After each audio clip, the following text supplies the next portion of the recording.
इसको जितना पीते हैं उतना ही आनंद बढ़ता है जी।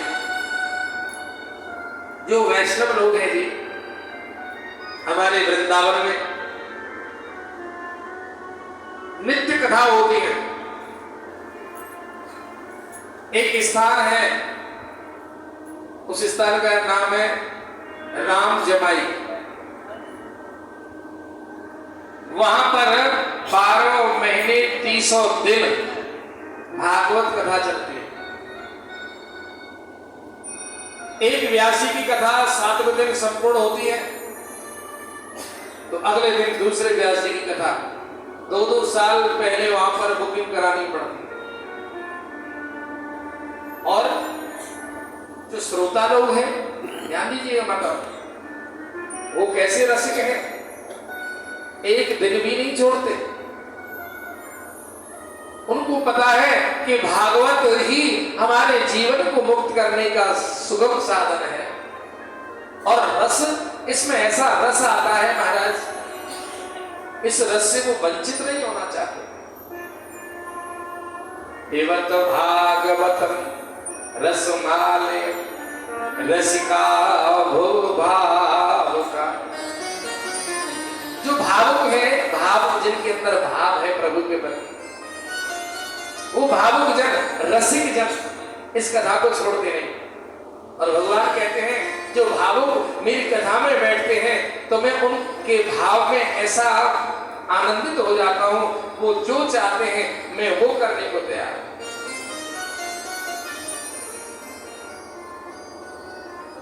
बांध लेते भक्त मुझको या प्रेम की जंजीर में, इसलिए इस भूमि पर होता मेरा अवतार है। भाव का भूखा में और भाव ही एक सार है। भाव से मुझको भजे तो भव से बेड़ा पार है। बोले मुझे कुछ नहीं चाहिए, आपका प्रेम चाहिए। अन्न धन और वस्त्र भूषण कुछ ना मुझको चाहिए। अन्न धन वस्त्र भूषण, आप ठाकुर जी को पोशाक पहनाते हैं, द्रव्य चढ़ाते हैं, भोग लगाते हैं, तो भगवान कहते हैं मैंने तो आपको दिया है, आप मुझे क्या दे सकते हो। आप भगवान को जो भी कुछ देते हैं, भगवान कहते हैं मैं तो लक्ष्मी का पति हूं, अन्नपूर्णा का पति हूं, आप मुझे क्या खिला सकते हो, क्या दे सकते हो। लेकिन हम लोग भाव से भगवान को अर्पण करते हैं तो भगवान हमारे ऊपर प्रसन्न होते हैं। और सुनिएगा, जो ठाकुर जी को अर्पण करता है, आप कुछ भी चीज ग्रहण करो, जैसे नया वस्त्र पहनो, घर में कोई खाने की वस्तु लाओ, कोई आभूषण लाओ, तो पहले अपने गोपाल जी को चढ़ा दो। आप सत्य मानना, फिर वो आभूषण नहीं रहेगा, वो वस्त्र नहीं रहेगा, वो भोजन नहीं रहेगा, वो हो जाएगा प्रसाद। और प्रसाद जो हो जाता है ना, प्रसाद में कोई दोष नहीं होता जी। हाँ, हम लोग किसी के घर जाते हैं, आप हम लोग तो बार बार कहते हैं ये ले लो, ये ले लो, ये खा लो। नहीं नहीं नहीं नहीं नहीं नहीं, हम तो भी करके आए ना, करते हैं। और कहीं प्रसाद बट रहा हो, वहां नहीं नहीं नहीं नहीं करेंगे क्या? चाहे हम कितने भी बड़े हैं, ऐसे हाथ कर रहे हैं, क्योंकि प्रसाद में भाव बन जाता है और प्रसाद मान के ही लेना चाहिए। तो भगवान कहते हैं जो मुझे अर्पण करे और उसे पाए, मैं उसे धन्य कर देता हूं। सब ही समर्पित भोजन करे हो, सब ही समर्पित भोजन करे हो, समर्पित भोजन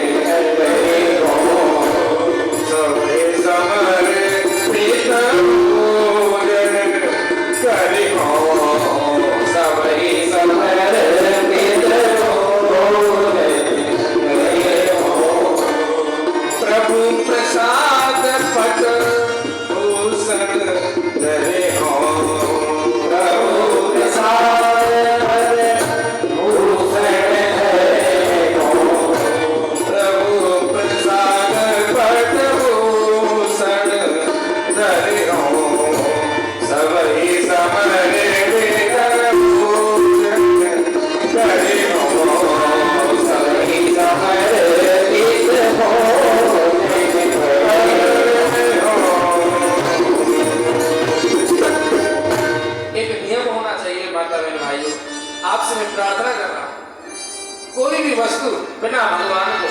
बोले क्यों जी, हम मार्ग में जा रहे हैं, सफर में जा रहे हैं, वहां ठाकुर जी का कैसे अर्पण करें? बोले मन से। एक होती है वास्तविक पूजा और एक होती है मानसिक पूजा। और सत्य मानना जी, मानसिक पूजा ज्यादा सफल होती है। एक दृष्टांत आता है कथा में। एक भक्त थे, भक्त तो अच्छे थे, भगवान के खूब प्रेम करते थे, लेकिन कुछ दान करने में, चढ़ाने में थोड़ी सी उनके अंदर, देखो किसी के अंदर कहते हैं लोभ होता है, किसी के अंदर मोह होता है, किसी के अंदर कंजूसी होती है, किसी के अंदर क्रोध होता है, कुछ ना कुछ हमारे अंदर है। तो उनके अंदर थोड़ी कंजूसी थी। मैंने कैसे कैसे करके ये सब बनाया है, तो मैं ऐसे ही लौटाता रहूंगा तो गड़बड़ ना हो जाए। एक संत के पास गए, बोले किनको मानते हो? बोले गोपाल जी को। बोले गोपाल जी तो खाने वाला ठाकुर है, आप 5 बार भोग लगाओ, कभी माखन मिश्री, कभी मेवा, कभी पकवान, कभी मिठाई। और ये बड़ा अच्छे अच्छे कपड़े पहनने का शौकीन है ठाकुर जी, अच्छी अच्छी पोशाक पहनाओ, मोती की माला, सोने की वंशी और पिस्ता बादाम केसर युक्त दूध पिलाओ। सेठ जी बोले इतना मैं रोज करूंगा तो मेरी फैमिली का खर्चा नहीं, इससे ज्यादा तो इसका खर्चा। बोले ये तो मुझे ले जाएगा पहने में। राधे राधे। बोले महाराज जी कोई थोड़ा इसमें कुछ कम हो सकता है? बोले भैया इससे क्या कम करेंगे, देखो आप जो भी ठाकुर जी को अर्पण करोगे उसके बाद में तुमको ही तो पाना है। वो तो केवल दृष्टि डालते हैं, खाते नहीं है। बोले महाराज जी खाते तो नहीं है, दृष्टि डालते हैं, लेकिन इतनी महंगी महंगी चीजें हम उनको लाएंगे तो फिर खर्चा तो होगा ना। आप ऐसा बताओ इसमें खर्चा ना हो। महाराज जी समझ गए कि इसके अंदर लोभ और कंजूसी है। बोले सुनो भैया, एक काम करो, आप मानसिक पूजा कर लो। बोले महाराज मानसिक पूजा कैसी होती है? मानसिक पूजा ऐसी होती है, आप नेत्र बंद करके भगवान के सामने बैठ जाओ। सुन लो माता, आप दोनों पूजा किया करो, भगवान को पत्र पुष्प भोग लगाओ और फिर नेत्र बंद करके मानसिक पूजा जरूर करो। महाराज आप तो नाना प्रकार के व्यंजनों का भोग लगाते हैं, हीरा मोती जवाहरात ऐसी जड़ी हुई आप गहने पहनते हो और सुंदर आभूषण वस्त्र पहनते हो। मेरे पास तो इतना नहीं है, लेकिन मैं मन से आपको गहने वस्त्र पहना रहा हूं, पहना रही हूं, 56 भोग लगा रहा हूं, ये अर्पण कर रहा हूं, ऐसा मन से जरूर कहना चाहिए। तो महाराज जी ने कहा कि तुम नेत्र बंद कर लो और एक एक वस्तु भगवान को अर्पण कर दे जाओ।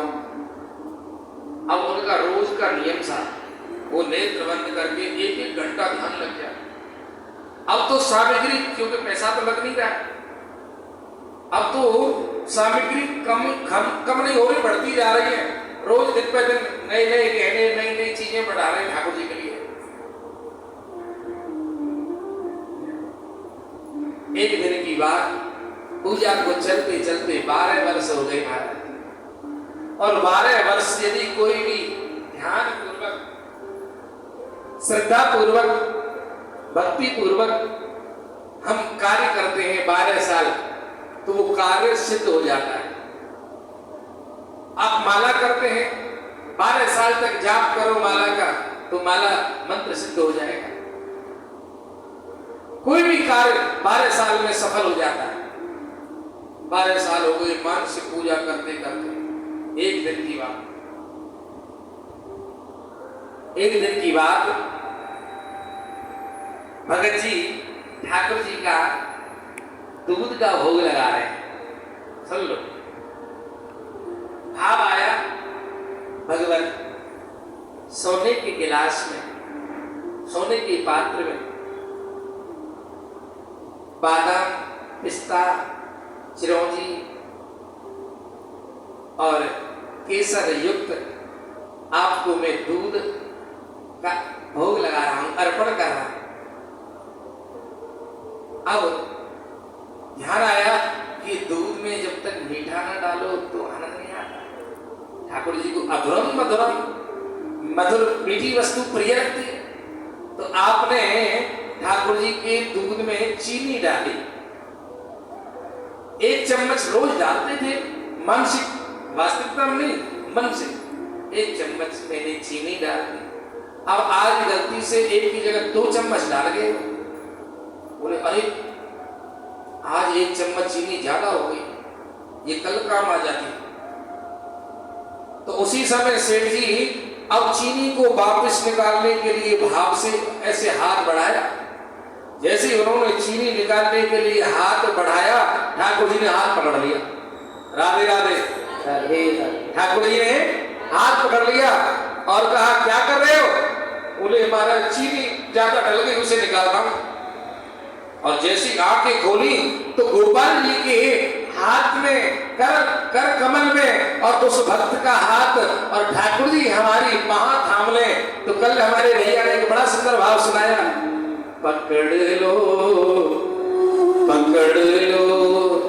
हाथ बनवारी, नहीं तो डूब जाएंगे। पकड़ लो हाथ बनवारी, नहीं तो डूब जाएंगे। पकड़ लो हाथ बनवारी, नहीं तो डूब जाएंगे, नहीं तो डूब जाएंगे, नहीं तो डूब जाएंगे, नहीं तो डूब जाएंगे, नहीं तो डूब जाएंगे। पकड़ लो हाँ पकड़ लो हाथ बनवारी, नहीं तो डूब जाएंगे। पकड़ लो हाथ बनवारी, नहीं तो डूब जाएंगे।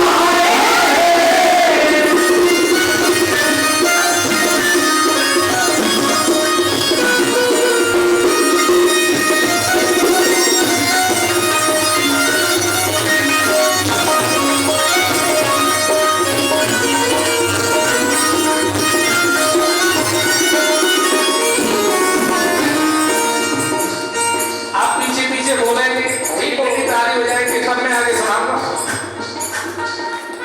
क्योंकि भागवत में ज्यादा भजन नहीं, एक लाइन रस लेने के लिए, आपके लिए।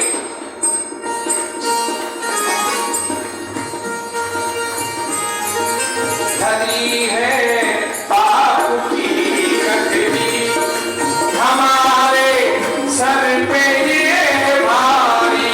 हरी है पाप की कटरी, हमारे सर पे ये भारी।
हाथ पकड़ लिया और कहा कि हे प्रभु,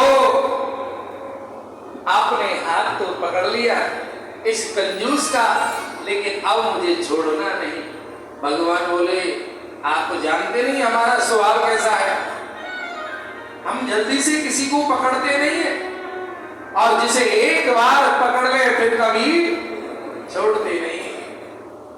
बोली गोविंद भगवान की जय।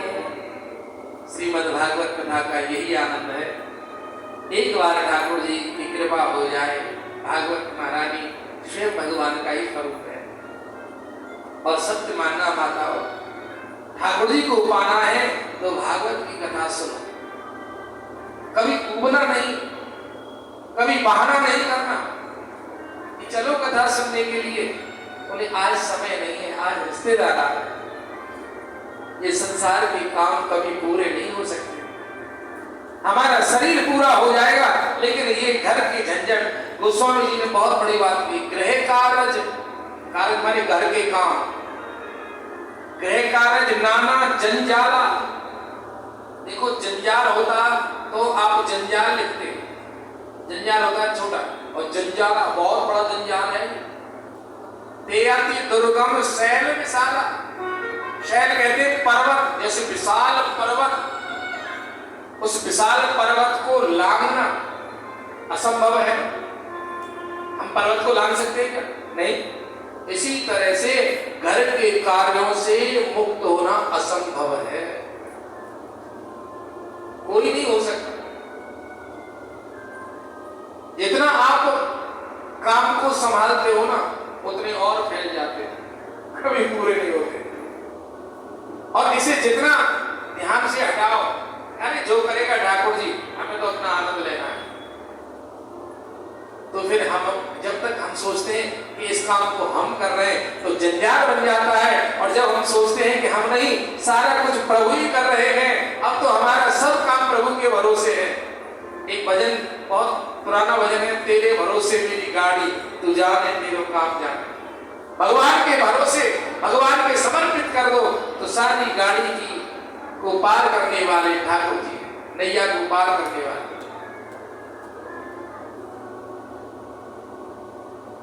और कहा कि भगवान के 24 अवतार हुए होंगे, 23 तो हो गए, 24वां होना। 12 अवतार, सनकादिक अवतार, नारद अवतार, व्यास अवतार, मोहिनी अवतार, नरसिंह अवतार, परशुराम अवतार, मत्स्य अवतार, कच्छप अवतार, श्री राम अवतार, बलराम जी का अवतार, श्री कृष्ण अवतार, धर्म अवतार, नारायण अवतार, और बोले महाराज 24वां अवतार होगा कल्कि अवतार।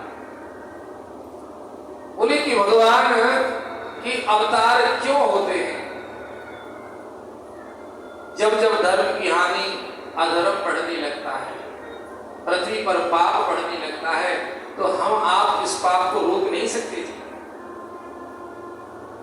जब हम कोई भी दुर्घटना देखते हैं, सुनते हैं, संसार में क्या हो रहा है, तो सबको होता है, लेकिन हमारे अंदर वो सामर्थ्य नहीं उस अधर्म को रोकने। ध्यान देखिए, तो भगवान से प्रार्थना करते हैं कि प्रभु इस घोर कलिकाल में पापाचार बढ़ रहा है, अत्याचार बढ़ रहा है, दुष्कर्म बढ़ रहा है,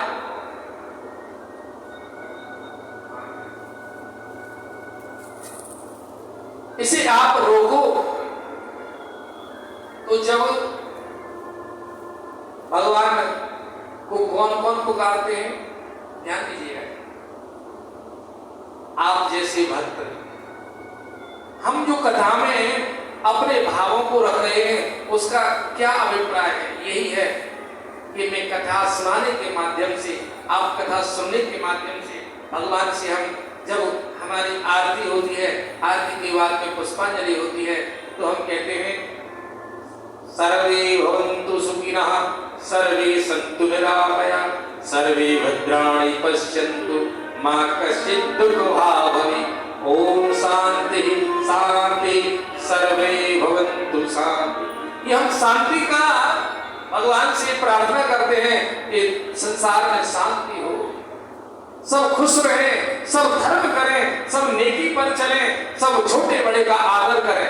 हम यही भगवान से प्रार्थना करें। और सुनिएगा साहब, हम प्रार्थना करते रहेंगे, आप हम जो भक्त हैं, धार्मिक हैं, वो प्रार्थना करते रहेंगे, हमारी आपकी प्रार्थना निष्फल नहीं रहेगी महाराज। एक दिन भगवान को आना होगा, क्योंकि ब्राह्मण, भगवान कहते हैं गौ ब्राह्मण हिताय च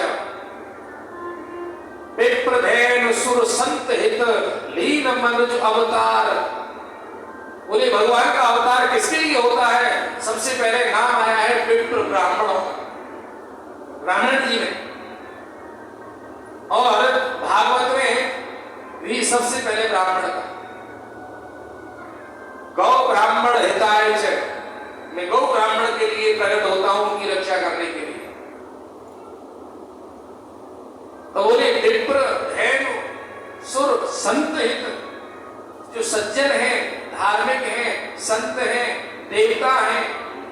आप देवता ही तो हो, जो भगवान की कथा सुने, भक्ति करे, तीर्थ में जाए, दान पुण्य करे, अपने धर्म को जो मानता है वो देवता ही है महाराज। और युगों में दैत्य और देवता, मनुष्य, ये अलग अलग श्रेणी के और अलग अलग रूपों में दिखाई देते थे। लेकिन इस कलिकाल में हमारे अंदर देवता है, हमारे अंदर दैत्य है, हमारे अंदर मनुष्यता है। मनुष्य के अंदर ही सारा कुछ है, जो भक्ति करे, नेकी करे, सद्मार्ग पर चले, अतिथि का सत्कार करे, बड़ों का आदर करे, बुजुर्गों की सेवा करे, वो देवता है। और सुनो साहब,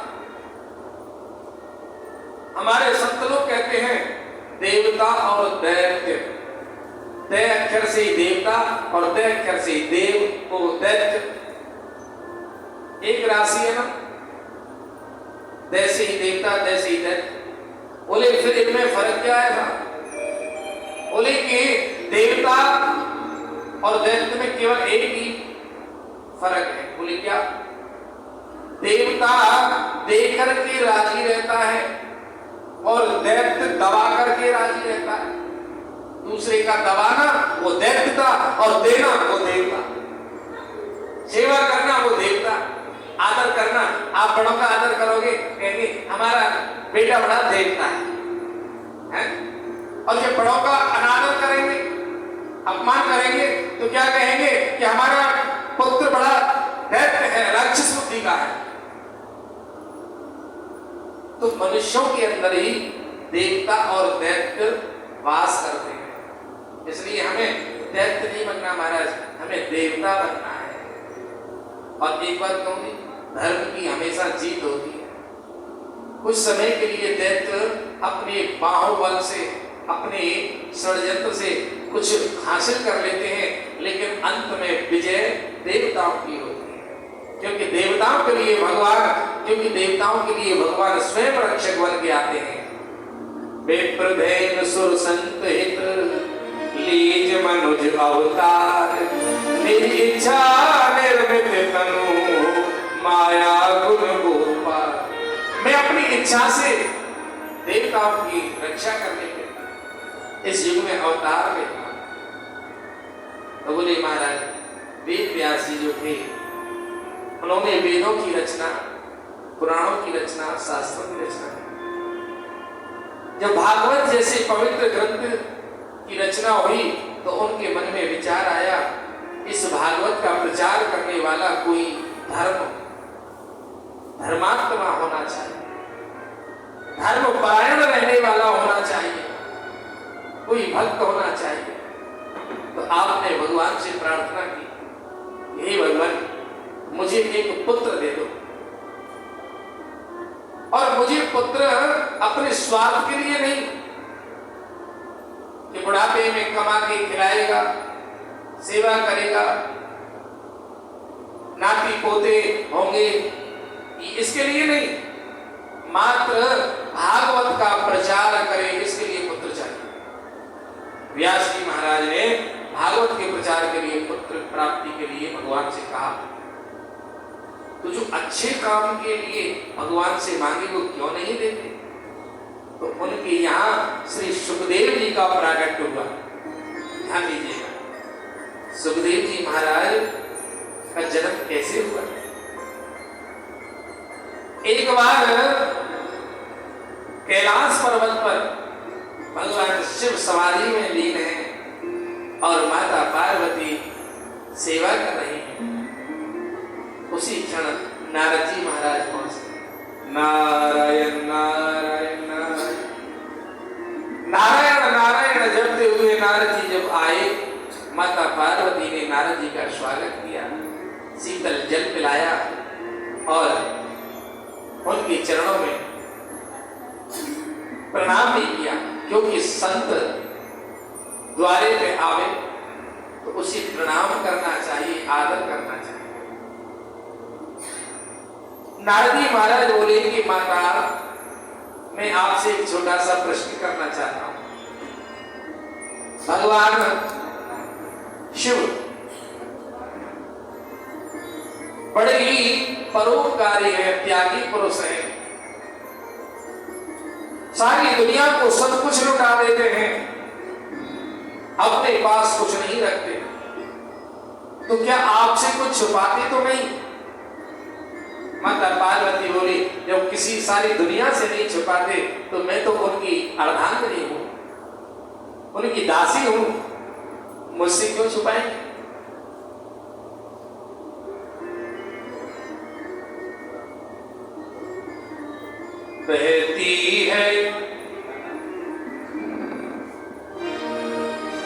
बहती है गंगा धारा, बोले तेरी जटा में बहती है गंगा धारा, बोले तेरी जटा में बहती है गंगा धारा, बोले तेरी जटा में बहती है गंगा धारा, बोले तेरी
कुछ छुपाया तो नहीं?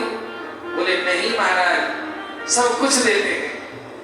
बोले नहीं, आपसे छुपाते हैं। नारद जी, आप हमारे घर में लड़ाई कराने को आए? नहीं नहीं, मैं सही बात बता रहा हूं आपको, आपसे बहुत बड़ी चीज छुपा रखी है भोलेनाथ। बोले वो क्या है? बोले बाबा, अपने गले में एक माला पहनते हैं, आएगी मुंडों की। इसका बहुत बड़ा रहस्य है, क्यों पहनते हैं, कब से पहनते हैं? आपको कभी मुंड माला के विषय में बताया? बोले नहीं बताया। आप कहते हैं छुपाते नहीं, कितनी बड़ी बात छुपा है। ठीक है देवी, हम तो चलते हैं। नारद जी का काम क्या है?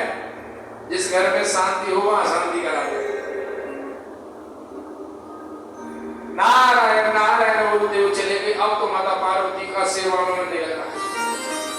भोलेनाथ ध्यान कर रहे, अब यही सोच रही है जल्दी से ध्यान टूटे तो मैं अपनी बात रखूं। जब भोले बाबा ध्यान से नहीं हटे तो क्या किया?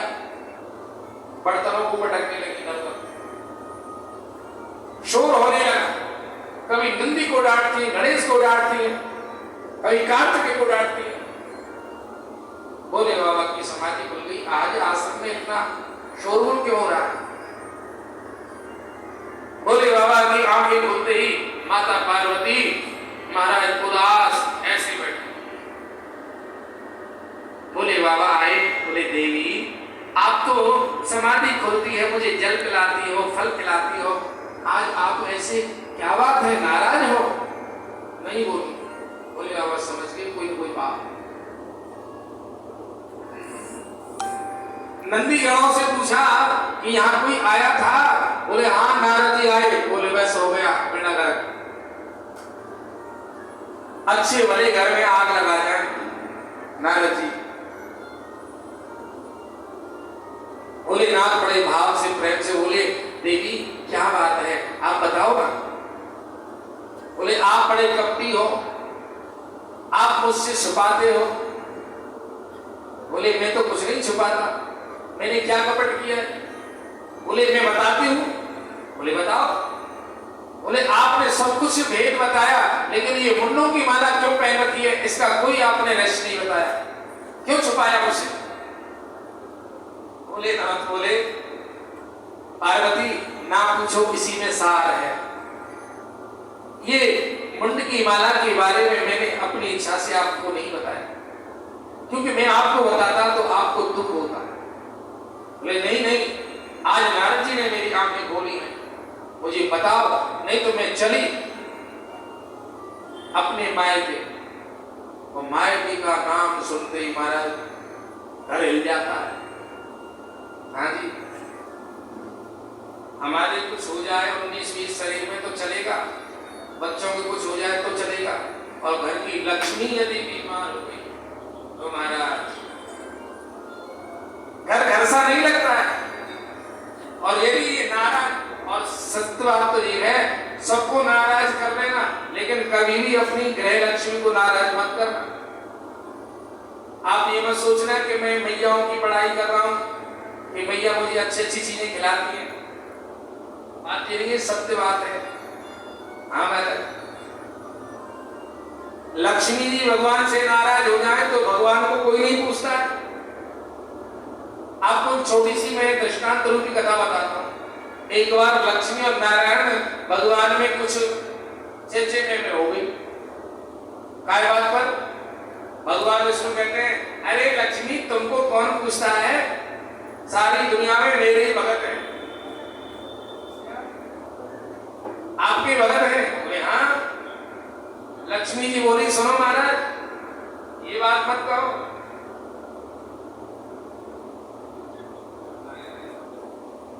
मेरी भी बहुत भगत है। भगवान बोले नारायण लक्ष्मी तुम्हें कोई पूछने वाला नहीं, सारी दुनिया में मेरे भक्त हैं, विष्णु विष्णु विष्णु करते हैं सब। अच्छा, ऐसे ही जय हो गई आपस में। लक्ष्मी जी नाराज हो गई और बोले ठीक है मैं जा रही हूं, देखती हूं कि तुम्हारे भक्त ज्यादा है कि मेरे भक्त हैं। महाराज लक्ष्मी जी ने एक भिखारी का रूप बनाया। और नारायण भगवान बोले ठीक है, मैं भी तुम्हें दिखा देता हूं मेरे कैसे कैसे भक्त हैं। उन्होंने एक साधु का रूप बनाया। भगवान नारायण ने साधु का रूप बनाया और एक भक्त के यहाँ, जैसे हमारे बाबूजी लेकर आते बड़े प्रेमी हैं, ये बैठे हमारे लाला जी, नाम भूल गए मेरे को, ये बड़े प्रेमी हमारे नीरज। हाँ, ये साहब हमारे लाला जी महेंद्र जी जिन्होंने भागवत कराई थी, उनके सबसे बड़े भतीजे ना, बड़े प्रेमी है साहब। तो बोले महाराज, एक भक्त के यहाँ पहुंच गए, बोले अलग निरंजन और आओ आओ महाराज आओ, भक्त हम कुछ दिन तुम्हारे यहाँ निवास करना चाहते हैं, हमें एक कमरा दे दो। बोले हाँ हाँ महाराज, संत रहेंगे तो कीर्तन होगा, सत्संग होगा, आनंद आएगा, जाप होगा, रहो रहो। बोले कि हम बिना धुना के नहीं रहते। बोले ठीक है महाराज, धुना जाओ। आपने साहब धुना दिलाया। अब तो नारायण भगवान की खूब सेवा हो रही है और खूब सत्संग हो रहा है, लक्ष्मी जी हो रही है। अब जाके देखती हूँ,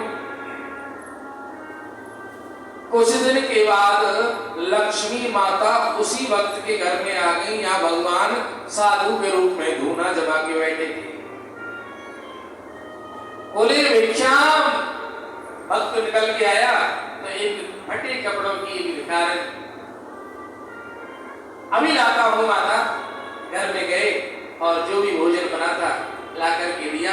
तो आपने अपनी झोली से, जो भिखारी के रूप में थी लक्ष्मी माता, अपनी झोली से, और उन्होंने सोने की थाली, सोने की कटोरी, सोने का गिलास, चम्मच, सारे को सोने, बोले इसमें डाल दो। तो कहता है यह भिखारी तो बहुत देंगे, लेकिन ऐसे वीआईपी भी भिखारी नहीं देंगे, हैं? सोने के बर्तन। भोजन किया और कहा कि लो भक्त, इन बर्तनों को फेंक दो।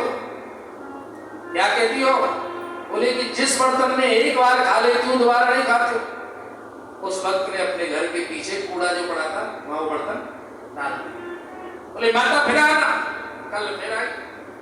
कहने का मतलब 1 महीना हो गया, रोज नए बर्तन निकाले और रोज फिर पाते। भगत जी उसको एक बार तो फेंकते, घर में रखते, काफी सोना इकट्ठा हो। और भगत जी बोले माता तुम्हें किसी के घर जाने की जरूरत नहीं, 2 टाइम 3 टाइम जितना भी आप नाश्ता भोजन लेते हो मेरे यहाँ लेना। जब निकाले नए बर्तन निकाले। बोले हाँ ठीक है। तो एक दिन उनके घर में भोजन के लिए फिर आई। तो बोली कि भगत आज के बाद हम तुम्हारे घर नहीं आएंगे। बोले क्यों? हम जब भी तुम्हारे दरवाजे पे आते तो धुआं धुआं से हमारी आंखें जलन करती है, हम नहीं आएंगे तुम्हारे घर। क्या तुमने ये धुआं धक्कड़ मचा रखा है? घर में कोई ऐसे होता है? अरे माता जी क्या करें, एक बाबा जी आ गया है और वो धुआं चेताता रहता है। अरे तुम गृहस्थी और बाबाजियों को रखते हो, हम नहीं आएंगे तुम्हारे घर। बोले माता जी सुनो, मैं इस बाबा को आज ही भगा देता हूँ, लेकिन तुम जरूर आना। बोले भगाओ, मेरे सामने भगाओ। बोले महाराज उठाओ अपना बिस्तर भैया। हाँ तो इतना प्रेम करता था, इतनी सेवा करता था, और आ गए बाबा उठाओ अपना बिस्तर भैया। अरे भगत क्या हो गया, भान तो नहीं खानी? अरे मैं सब ठीक है, उठाओ। यार तुमने धुआं धक्कड़ मचा रखा है, पूरा घर काला काला कर दिया, निकलो घर से। नारायण भगवान को निकाल के बाहर कर दिया। लक्ष्मी और नारायण की आंखें मिली और कहा माता जी आओ अंदर आओ, स्वागत है आपका। बोले देखा, आप कह रहे थे मेरे भगत हैं, तुम्हारे भगत ने 1 मिनट नहीं लगाई तुम्हारा अपमान करने में, घर से बाहर हमें अंदर जा रहे। नारायण भगवान बोले जय हो, बात सही है भैया, लक्ष्मी के बिना नारायण ठंडन पाल मदर गोपाल। तो घर की लक्ष्मी यदि प्रसन्न है तो घर में कभी कमी नहीं आ सकती, और घर की लक्ष्मी दुखी है उस घर में कोई बरकत नहीं हो सकती। ये पक्की बात है, भगवान भी कहते हैं इस बात। और आपका रहस्य बताने के लिए आपने जिद की कि ये मुंडमाला कहां से आई, तब कहा कि हे देवी आप नहीं मानती हो, पूछती हो तो मैं बताता हूं। आपका जन्म हुआ, आप 5 साल की आयु में ओम नमः शिवाय आपने जाप किया। सब ऋषियों ने पूछा कि देवी कन्या क्या चाहती हो? बोले भगवान शिव पति रूप में प्राप्त हो, तुम्हारी भक्ति भाव देकर के मैंने तुमसे विवाह किया। ध्यान देना माता, विवाह हो गया और तुम्हारी आयु पूरी हो गई, तुम्हारी मृत्यु हो गई। जब तुम्हारी मृत्यु हुई तो तुम्हें तुम्हारी मुझे बड़ी याद आई, भगवान शिव कह रहे, और तुम्हारे मस्तक का जो मुंड है उसको मैंने अपनी माला में डाल दिया। बार बार तुम जन्म लेती हो, मेरे नाम की माला जपती हो, मेरे संग विवाह होता है, उम्र पूरी हो जाती है, फिर तुम दुनिया से चली जाती हो, तो तुम्हारी याद में एक मुंड तुम्हारा, और देखा तो पूरी माला मुंडों से। बोले ये सारी मुंड मेरे? बोले हाँ पार्वती आप। हे भगवान, कितनी बार मेरा जन्म हुआ, कितनी बार आपसे विवाह हुआ, कितनी बार मेरी मृत्यु हो गई, और प्रभु आपको कुछ नहीं होता है क्या? आपकी उम्र मेरा पूरी नहीं होती? बोले नहीं नहीं पार्वती, हमारी उम्र कभी पूरी नहीं होती। क्यों? हमने अमर कथा को सुना है ना, तो हम तो अमर हैं, हम कभी मरते नहीं। महाराज वैसे तो आप इतना प्रेम करते हो, मेरे मुंडों को गले में डालते हो, और मैं मर जाती हूँ, फिर मेरा जन्म होता है, फिर विवाह होता है, क्या वो अमर कथा मुझे नहीं सुना सकते? जिससे मैं भी अमर हो जाऊं, कभी हमारी आपकी जोड़ी खत्म ना हो, जोड़ी अमर रहे। बोले पार्वती ये जो अमर कथा है ना, ये सुनाई नहीं जाती, सुनने वाले के अंदर भाव होना चाहिए, जिज्ञासा होनी चाहिए, आदर होना चाहिए, प्यास। जब हमें प्यास लगती है ना जी, सारे काम छोड़ करके पानी की तलाश में घूमते था कि कहीं पानी मिल जाए, पानी मिल जाए। ऐसे ही इस अमर कथा को पीने की प्यास होनी चाहिए। जिसके हृदय में प्यास होती है उसे अमर कथा सुनानी चाहिए। हाँ जी, वो कथा लगती है। आजकल प्रचलन चल गया है, बिना किसी के कहे अपने आप कथाएं चल रही, कहीं भी टेंट बिगाड़ दिया, सहयोग ले लिया, लोग भावुक होते देते, तो उन कथाओं का ठीक है, कलयुग में नाम प्रचार तो चल रहा है, लेकिन जो कथा को निमंत्रण से कोई बुलावे, आदर से बुलावे, और जब कथा हो उसका फल, अनमोल फल मिलता है, कथा वही लगती है। तो बोले महाराज आपके अंदर जिज्ञासा भाव होगा तो अमर कथा तुमको भी मिलेगी। चरणों में गिर गई माता पार्वती और बोली महाराज मेरे हृदय में बहुत उत्कंठा है, बहुत अभिलाषा है अमर कथा सुनने की, मुझे कुछ मत लो पर अमर कथा सुना। भगवान बोले ठीक है, आने दो समय। धीरे धीरे समय आया तो माता पार्वती और भगवान शिव अमर कथा सुनाने के लिए अमरनाथ, इस समय अमरनाथ जी की यात्रा चल रही है, वहां स्वतः ही बर्फ से भगवान की पिंडी स्वयं पिंडी प्रकट होती है, और वहां जाकर की गुफा है हमारे, गुफा में भगवान शिव माता पार्वती को लेकर गए तो 3 बार डमरू बजाया, जो भी पक्षी आदि वहां थे सब उड़ गए। एक अंडा घोंसले में रखा था, जो तोते जो होते, अब वो तो चल फिर नहीं सकता, अंडा है, और जैसे ही आपने अमर कथा प्रारंभ की अंडा फूट गया, उसमें छोटा सा बालक उत्पन्न हुआ, और वह बालक जन्म लेते ही उसके कान में भगवान की कथा गई। आपके जो बालक हैं छोटे छोटे, उन्हें भाषा सिखाने की आवश्यकता नहीं, वो आपकी भाषा बोलेंगे।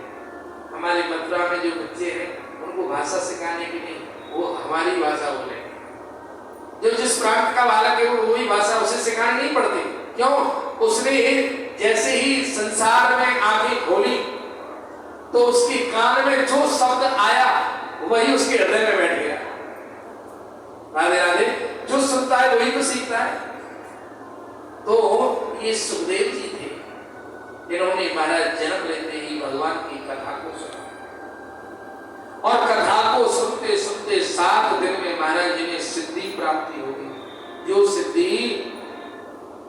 संत तप करते हैं, ध्यान करते हैं, उन्हें प्राप्त नहीं होगी, वो सुखदेव जी को प्राप्त हो गई। जन्म लेते हैं अमर कथा माता पार्वती सुनते सुनते थोड़ी निद्रा महारानी की कृपा हो गई, उन्हें नींद आ गई।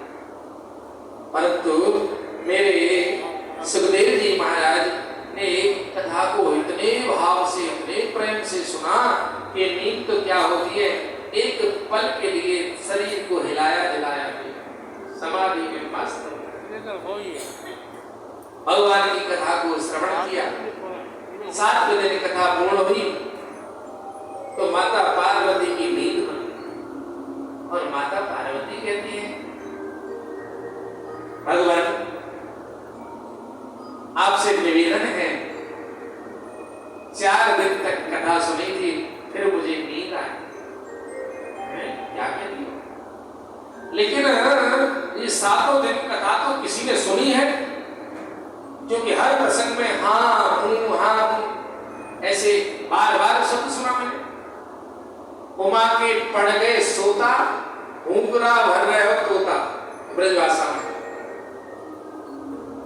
माता सो रही है और तोता कथा सुन रहे। बोले महाराज मुझे नहीं पता किसने सुना। बोले देवी आपके अलावा जब कोई दूसरा है नहीं। ध्यान से देखा तो एक घोंसले में छोटा सा बालक और वो प्रेम से कथा सुन रहा है, आंखों से आंसू है। भगवान शिव भावुक हो गए, बोले धन्य है, आपके लिए धन्य है, आप जन्म लेते ही अमर कथा, वो भी भगवान शिव के मुख से। ऐसा संभव क्यों हुआ महाराज उसको देखो।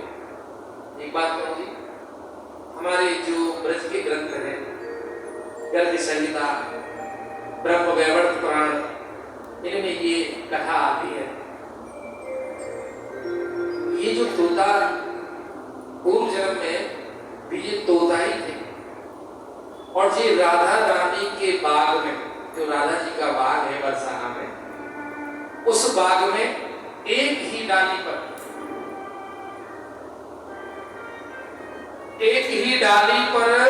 बैठे रहते थे और पक्षियों के साथ आना जाना नहीं, किसी से बोलना नहीं, केवल एक डाल पर ये रात दिन भूखे प्यासे राधा राधा राधा राधा राधा राधा राधा।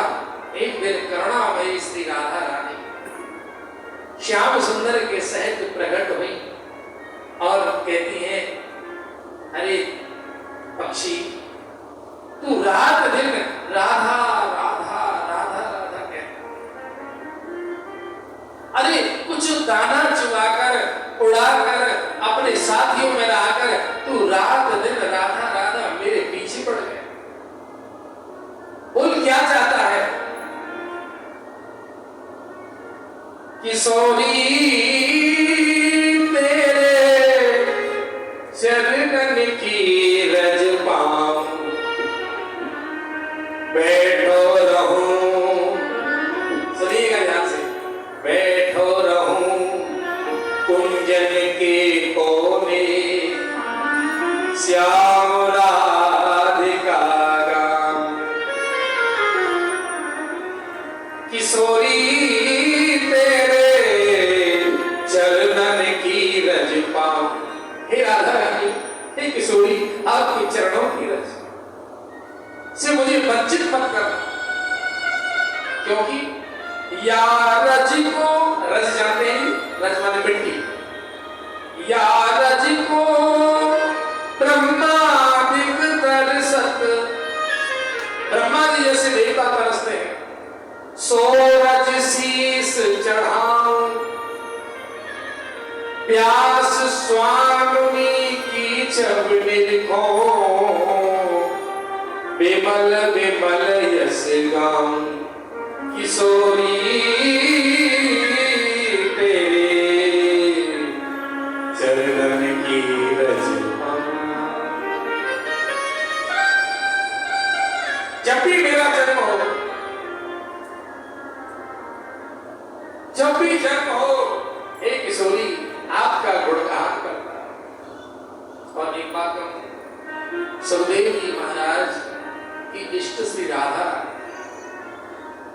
श्रीमद् भागवत 18,000 श्लोक, और ये भागवत सुखदेव जी ने गाई है। मेरी माताओं, संपूर्ण भागवत पढ़ लेना, आपको राधा नाम नहीं मिलेगा। ध्यान से सुनिएगा, संपूर्ण भागवत में जब किसने गाई है? सुखदेव जी ने। और सुखदेव जी की इष्ट है कौन? श्री किशोरी राधा रानी, लेकिन भागवत में राधा नाम नहीं। आप कहेंगे ऐसा क्यों? क्योंकि सुखदेव जी महाराज को राधा नाम का एक नशा था। एक बार राधा बोलते ही सुखदेव जी महाराज को साल हो जाए, 6 महीना हो जाए, समाधि लग जाती। एक बार राधा,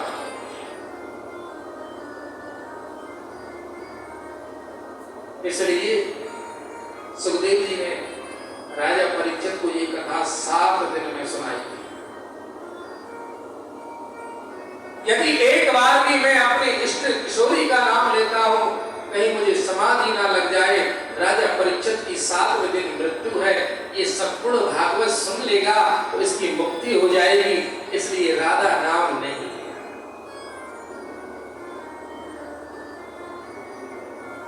और सुनिएगा, वही तोता जो राधा रानी के बाग में राधा राधा कहता, राधा राधा रटते रटते एक दिन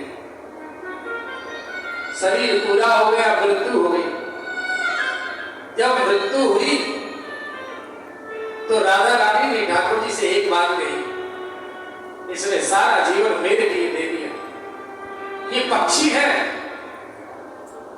प्राणी मात्र मेरा नाम नहीं जपता, कोई बिरला भगत ही राधा राधा बोलता है।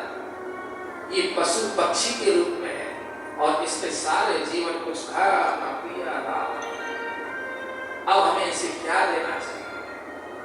श्याम सुंदर बोले, राधा रानी जो आप आज्ञा करोगी वही, इसको परम पद प्राप्त हो, परम भक्ति प्राप्त हो। राधा रानी बोली, इसका अगला जन्म हो तो ये हमारा पुत्र हो। स्वयं श्री कृष्ण और राधा रानी ने यहाँ तोते का और तोती का रूप बनाया। राधा रानी के अंश से उत्पन्न है कौन? श्री सुखदेव। इसलिए वो जन्म सिद्ध है महाराज, एक जन्म की नहीं। अब ये भागवत जहां भी होती, भागवत में लिखा है बहु जन्म, एक जन्म नहीं, अनेकों जन्मों का पुण्य प्रताप उदय होता है, तब उस व्यक्ति के जीवन में भागवत, उसके घर में, उसके जीवन में भागवत का आनंद प्राप्त होता है। तो ये भक्ति महाराज एक जन्म की नहीं होती। श्री ध्रुव जी महाराज की कथा आती है। ध्रुव जी को मात्र 6 महीने में भगवान का दर्शन हो गया, और तुलसीदास जी कहते हैं, जन्म जन्म मुनि जतन कराही, अंत राम मुख आवत नाही। एक नहीं महाराज, अनेक जन्म बीत जाए, मरते समय भगवान का नाम मुख में नहीं आता। भक्ति तो दूर की बात है, सारा जीवन उपाय करते हैं, लेकिन मरते समय किसी की आसक्ति महाराज धन में रह जाती, किसी की घर में रह जाती, किसी की अपने, कोई लोग तो मृत्यु आ गई फिर भी वो चाहते और थोड़ा ठीक हो जाए, जी लो और जी। संसार में कोई भी भगवान को याद नहीं करता, अंतिम समय में जिसमें आसक्ति होती है उसे याद करता है। इसलिए महाराज श्री सुखदेव जी महाराज की आसक्ति भगवान में। तो ध्रुव जी महाराज को 6 महीने में क्यों मिले? क्योंकि ध्रुव जी ने पिछले कई जन्मों तक भगवान की तपस्या की, और बार बार यही कहा, जब भी जन्म हो मेरा तेरे चरणों में हो बसेरा। हे प्रभु, जब भी मेरा जन्म हो मैं तेरा ही गुणगान करूं, तेरा ही नाम लूं। अब उनकी तपस्या का मात्र 6 महीना की कसर है, तो 6 महीने तक किया, उसके बाद भगवान ने दर्शन दिया। एक जन्म का नहीं महाराज, नहीं है। तो सुखदेव जी महाराज जन्म सिद्ध क्यों थे? क्योंकि उन्होंने पूर्व जन्म में पक्षी के रूप में राधा, और जिसने राधा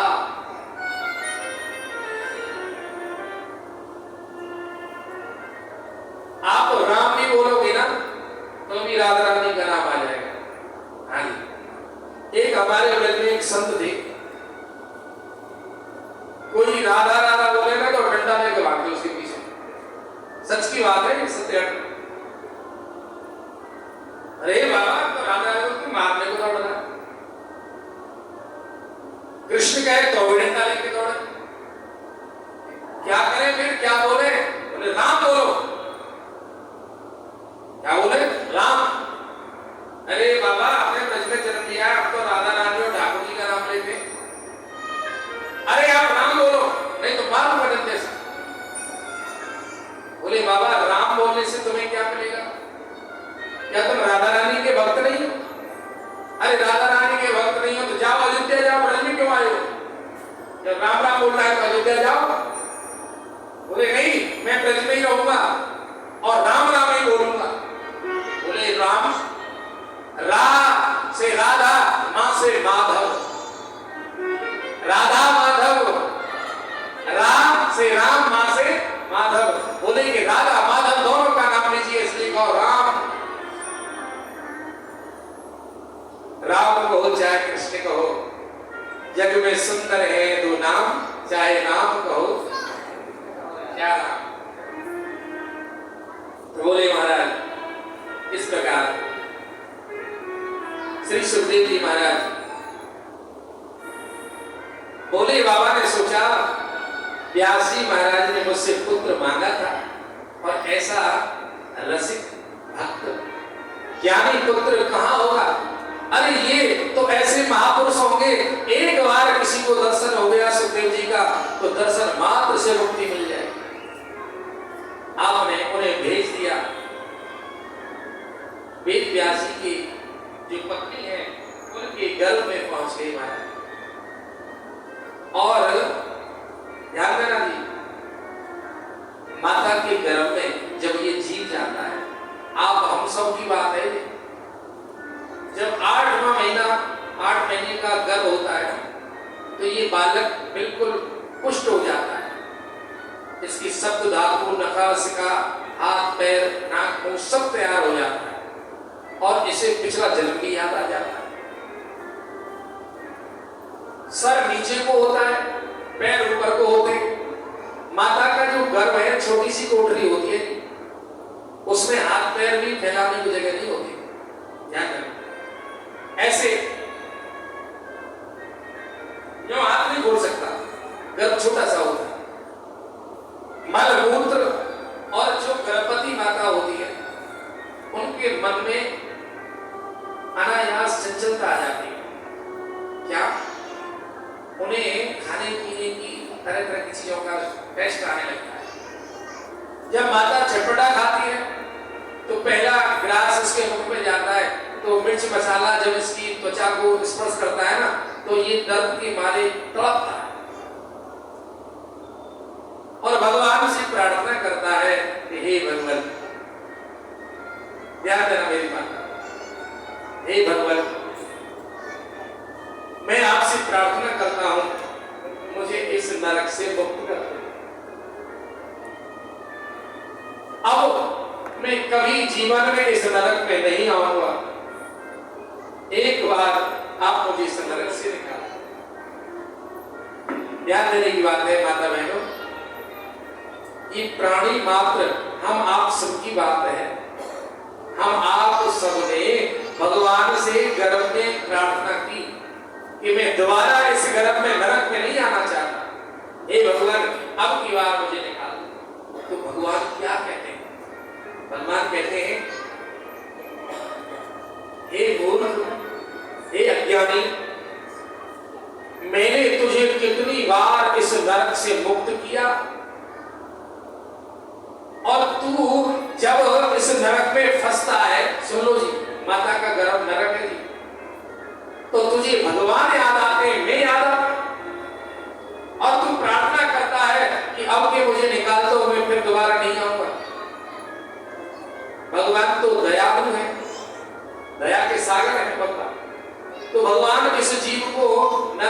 निकालते हैं, लेकिन हमने जो भगवान को वचन दिया गर्भ में, हम बाहर आके भूल जाते हैं। ये माया बना देती है साहब। भगवान की माया बड़ी प्रबल है। इस माया में बड़े बड़े ज्ञानी ध्यानी धोखा खाके, जब बालक का जन्म होता है तो जब माता पिता का लाड़ प्यार लालन पालन मिलता है तो वो बच्चा का मोह माता पिता से हो जाता है। सबसे पहले माता से होता है। आया था भगवान को वचन देकर कि मैं भजन करूंगा, लेकिन कौन भगवान, कैसा भगवान, उसको तो माता प्यारी लगती है, पिता प्यारा लगता है, कुटुंब परिवार प्यारा लगता है, दोस्त मित्र प्यारे लगते हैं। बड़ा होता है तो महाराज विवाह हो जाता है, अब माता पिता भी पीछे हो जाएंगे, अब उससे सबसे ज्यादा अपनी पत्नी प्यारी लगती है, पत्नी के मोह में डूब जाएगा। फिर छोटे छोटे बाल गोपाल हो गए, फिर उनसे प्यार हो जाएगा, और धीरे धीरे बुढ़ापा आ गया, बुढ़ापे में अपने शरीर से प्यार हो गया। राधे राधे। पूरे जीवन हम प्रेम करते हैं, प्यार करते हैं, पूरा जीवन हमारा प्रेम प्यार में जाता है। ध्यान से सुनना, कभी धन से प्रेम, कभी स्त्री से प्रेम, कभी पुत्र से प्रेम, और बुढ़ापे में शरीर से प्रेम। जरा भी कोई बीमारी आओ तो बड़े से बड़े डॉक्टर को दिखाएंगे, देश विदेश जाएंगे।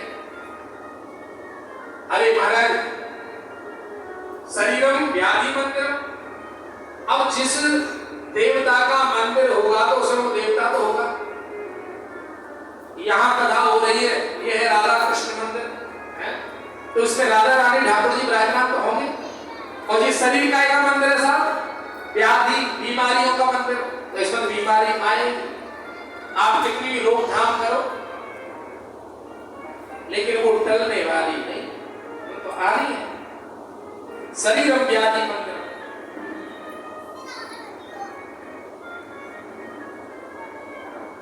सबसे प्रेम करेगा, लेकिन भगवान से प्रेम नहीं करेगा। और यही वादा करके आया था, मैं किसी से प्रेम नहीं करूंगा, ठाकुर जी तुमसे प्रेम करूंगा घर में, और बाहर आते ही सबको याद करेगा, लेकिन भगवान को हो ही जाएगा। और सुनो, इसका परिणाम क्या होता है? उम्र पूरी हो गई, मृत्यु हो गई, जहां आसक्ति रहेगी फिर आ गया उसी नरक में, उसी नरक में आ गया। पुनरपि जननम पुनरपि मरणम पुनरपि जननी जठरे शयनम। बार बार मरना, बार बार जन्म लेना, बार बार माता के गर्भ में बैठ जाना। बार बार कहता भगवान, कहते अरे मूर्ख, तू बार बार आ जाता है और बार बार प्रार्थना करता है, फिर बाहर संसार में जाते मुझे भूल जाता है। अब तेरी करनी तू ही हो।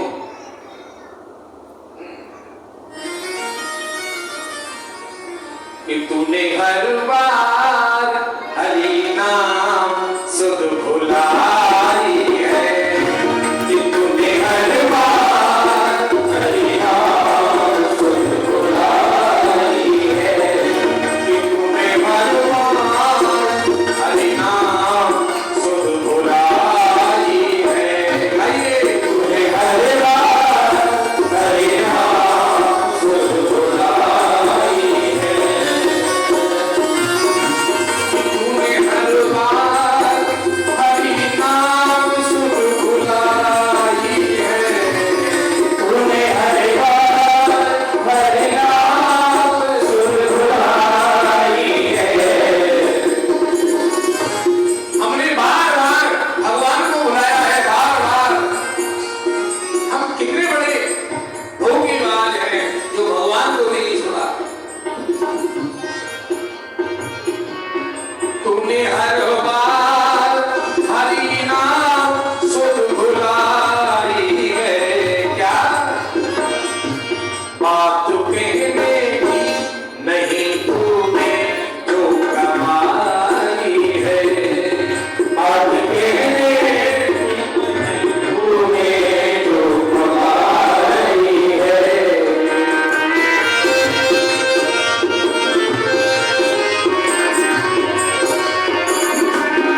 से दूर किया, फिर न तूने नाम लिया। नरक से दूर किया, फिर न तूने नाम लिया।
ये मेरा बालक है, भूल गया, इसे हमें याद दिलाना है। तो वो याद कहाँ आती है? जब हम सत्संग में जाते हैं, कथा में जाते हैं, तो हमें अपनी भूल का स्मरण होता है।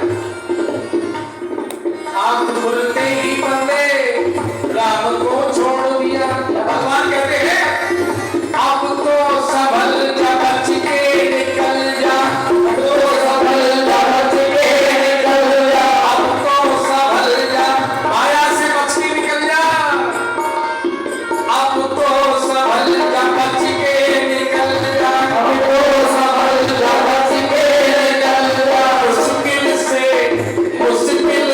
देह पाई है, मुश्किल से देह पाई है। आप भी कहना कि तूने हर बार हरि नाम सुख बुलाई है, तूने हर बार हरि नाम सुख बुलाई है, तूने हर बार हरि नाम सुख बुलाई है, तूने हर बार हरि नाम सुख बुलाई है। जय हो। बहुत बहुत बधाई।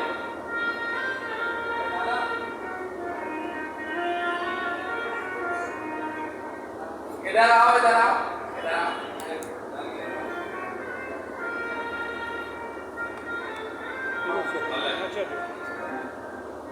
राधा रानी यहाँ आ जाओ।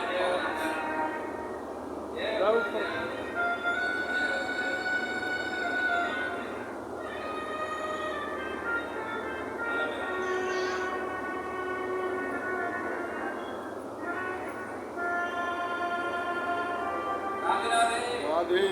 राधे राधे। राधे राधे। जय हो। लो लो लो।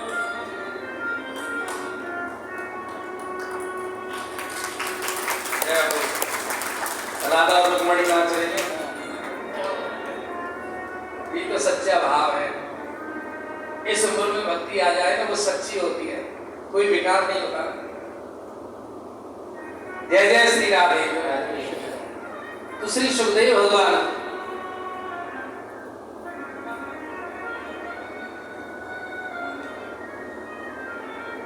कहते हैं कि ये जीव संसार में आता है, माया में भूल जाता है। इसलिए श्री सुखदेव भगवान माता के गर्भ में आए। पूर्व जन्म की भक्ति थी। लोग तो कहते हैं कि इस नरक से हमें निकालो, लेकिन सुखदेव जी महाराज ने इस नरक को मंदिर बना दिया। महाराज 12 साल का प्रमाण भागवत में मिलता है। 12 साल तक जन्म नहीं हुआ सुखदेव जी का। आज तक कोई बालक इतने दिन तक पेट में रहा है? 9 महीने, 10 महीने, ज्यादा से ज्यादा। अब महाराज जो 12वीं साल हुई, वेद व्यास जी बोले